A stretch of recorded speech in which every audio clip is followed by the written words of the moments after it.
On s'est déjà demandé comment notre esprit réagirait face à quelque chose d'absolument inévitable. Aujourd'hui, on va plonger au cœur de la bataille psychologique d'un homme qui fait face à sa propre mort, en décortiquant les mots incroyablement puissants d'un condamné du 19e siècle.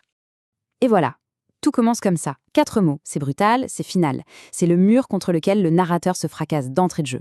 Il n'y a pas de mise en contexte, non, juste la réalité, froide, absolue, de son destin.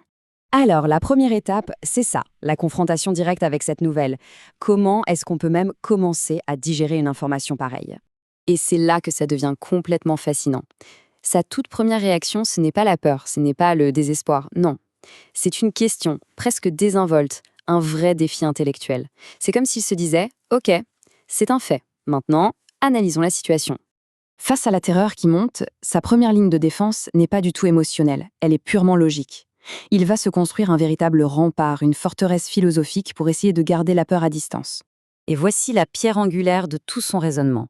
C'est une phrase qu'il a lue quelque part et qui devient son mantra. En se répétant ça, il essaie de rendre sa situation normale, de la noyer dans la condition humaine universelle. Et ce terme sursis indéfini, c'est la clé de tout. C'est ce qui nous permet à tous de vivre au jour le jour sans penser constamment à la fin. C'est ce flou, cette incertitude sur le calendrier qui fait toute la différence. Et quand on regarde sa logique, elle est d'une simplicité désarmante. Il se dit, la sentence, au fond, elle est la même pour tout le monde. C'est la mort. La seule, l'unique différence, c'est le sursis. Pour lui, le sursis a une date de fin bien précise. Pour les autres, il est juste flou.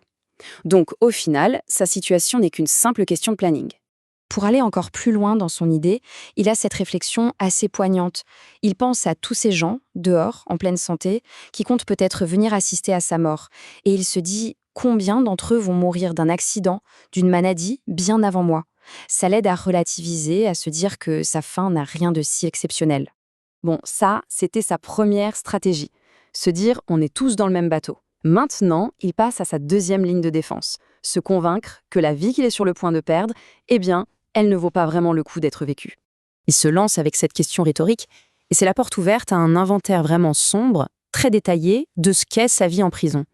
C'est une tentative claire de se détacher émotionnellement de ce qu'on va lui enlever, et la liste qu'il dresse, elle est terrible. Il décrit une vie qui n'est faite que de souffrances, physiques et mentales.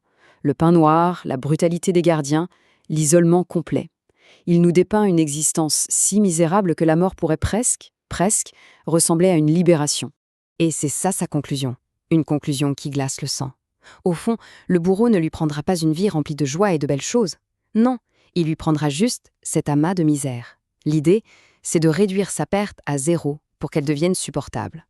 Mais la question, c'est est-ce que ça peut vraiment marcher? Est-ce que l'esprit peut vraiment raisonner la peur la plus animale qui soit? C'est ici que tout va basculer. Toute sa forteresse intellectuelle, si bien construite, commence à se fissurer de partout. Le craquement tient en 2 petits mots. Ah, n'importe. Ça ressemble à un soupir, une sorte de capitulation. C'est le bruit que font toutes ces défenses logiques en s'effondrant d'un seul coup, laissant la vérité brute refaire surface. Et la voilà, cette vérité. Après toute la philosophie, après toutes les rationalisations, il ne reste que ça. Une admission simple, pure, puissante. C'est horrible. L'émotion submerge tout et anéantit la logique. Et cette plongée dans ses pensées nous laisse avec cette question fondamentale. Malgré toute notre intelligence, toute notre capacité à raisonner, est-ce que, face à la faim, l'instinct de survie et la terreur ne finiront pas toujours par l'emporter? C'est sur cette interrogation que ce récit nous abandonne.